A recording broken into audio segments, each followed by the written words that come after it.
BNP নেতাদের কিছু আবাল মার্কা বক্তব্য, চলুন শুনে আসি। আমি সিটের বাইরে যদি কেউ নির্বাচন করার চিন্তা করে তাহলে কি হবে আপনি বলুন। আমরা ঘোষণা দিয়ে যাচ্ছি, কোন কেন্দ্রে কেউ এজেন্ট দিতে পারবে না। কাকু আগে ছিলেন আপনারা আবাল মার্কা, আর এখন ওই যে বিএনপি আবাল মার্কা, এটি হলো হেরা। ভাই এত হাসছেন না, হাসলে সমস্যা, হাসি তো আরো বাকি রয়ে গেছে। চলুন, নামাজ কালাম না পড়ে কিভাবে জান্নাতে যাবেন?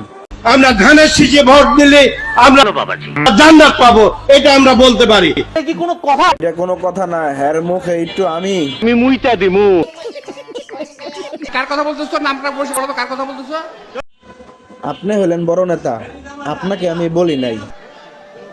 নবীরে ধইরা জেলে দিয়ে কমুনে শালা। সব দলে আবাল মার্কা কিছু লোক থাকে যারা কিনা আবল তাবল বক্তব্য রাখে। সঠিক বলেছেন। ঠিক তেমনি কিছু কর্মী আছে, বুঝুক আর না বুঝুক, মানে সাপোর্ট করে তো, মানে উল্টাপাল্টা বলবেই। মানে নেতারা, বড় বড় নেতারা বলে তাদের একটা আছে, সার্টিফিকেট আছে, তাদের একটা স্থান আছে, মর্যাদা আছে, ক্যাটাগরি আছে এবং ডিজনেশন আছে। কিন্তু কর্মী তোমার কি ডিজনেশন আছে? তুমি যেন এই যে বাড়াবাড়ি করো, দরকার কি ভাই? দরকার নাই তো। আমারে মাফ করে দেন হুজুর, আমার ভুল হয়ে গেছে। খেলা তো মাত্র শুরু, ভিডিও তো আরো বাকি আছে, এখন মাপ চাইলে হবে? এই যে এখন একজনকে আমি সালাম দেবো, দেখেন সে কি বলে। আসসালামু আলাইকুম ভাই। সালকুম ভাই, সালকুম ভাই, সালকুম। হ্যাঁ রে দে আমি সালাম, আর হ্যাঁ কয় সাইলকম। নির্বাচনের আগে বলে সাইলকম। অন্য দলকে ভোট দেন, আমি কিন্তু আপনাদের কাউকে ছাড়বো না। কেন কাকু ছাড়বেন না কেন? আপনাকে ধরে রাখতে বলছে কে? আমি তাদের ঘর বাড়ি সব পুরায়া সরকার করে দেবো। দেখছেন, ক্ষমতায় না আসতেই বাড়িঘর পুরাই দিবে, আর ক্ষমতায় আসলে আপনারে শুদ্ধা পুরাই দিব। শহীদ রাষ্ট্রপতি জিয়াউর রহমানের নাম নিলে প্রতিদিন ব্যস্ত নিশ্চিত। আমি বিশ্বাস করি। যারা যারা জাহান্নামে আছেন তাড়াতাড়ি নাম নিয়ে এলান, জান্নাতে কিন্তু কনফার্ম দেখা হবে এগোর সাথে।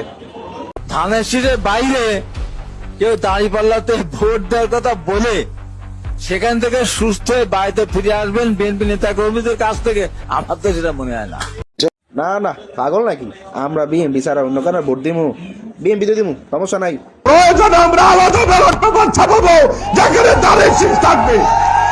সঠিক বলেছেন মুরব্বী, দরকার হয় আমরা আবার নির্বাচন নিবো, নিজস্ব নির্বাচন, পার্সোনাল, গোপনে সব কিছু দিয়ে এলাম আমরা। বক্স টক্স যা আছে, যা যা টিপসই লাগে, যেটা লাগে সব আমরা করে এলাম। তাই তো কই, রিদওয়ান ভাইয়ের মতো এই লোকগুলা, সচেতন এই লোকগুলা, নামাজ কালাম পড়ে মাশাল্লাহ, এই লোকগুলা, এই লোকের মুখে এখন এই শব্দটা কেন? মানে জান্নাতে যাওয়ার সহজ রাস্তা তো, এই জন্য রিদওয়ান ভাই এই দলে যোগ দিছে। যাই হোক, সমস্যা নাই, যার যার ব্যক্তিগত ব্যাপার। ভাই একটা কথা বলি, সবার যেহেতু পায়খানা করে, সবার হুটকিতেই গন্ধ আছে। সেটা সকল রাজনৈতিক, যতগুলো রাজনৈতিক দল আছে সবার গোয়াতেই গন্ধ টুকটাক পাইবেন, বুঝছেন? এখন ঘটনা হয়েছে, এগুলা লইয়া আমাদের ভিতরে আমরা এগুলা লইয়া করবো না, চুলকাই আনার দরকার নাই। দল করেন, দলের পাবে, যে যে দল করে দলের পাবে। আমি কোনো দল করি না, আমি জামাতের ভুলগুলো তুলে ধরি, আওয়ামী লীগের ভুলগুলো তুলে ধরি, যতগুলা রাজনৈতিক দল আছে সবার ভুলটাই আমি ধরার চেষ্টা করি। আমি কোনো দলের সাপোর্ট করি না। আরেকটা জিনিস দেখবেন, আমার ফেসবুকটা একটু ঘাটার পরে দেখবেন সকল দলের বিপক্ষে আমার বক্তব্য আছে, শুধু একতরফা না। ওই আপনারা একটু চুলকান, এর লাগে আমি একটু চুলকাই। যাই হোক, সকল ধর্মের ভুল ত্রুটি আছে, স্বাভাবিক। যাই হোক, ভালো থাকবেন।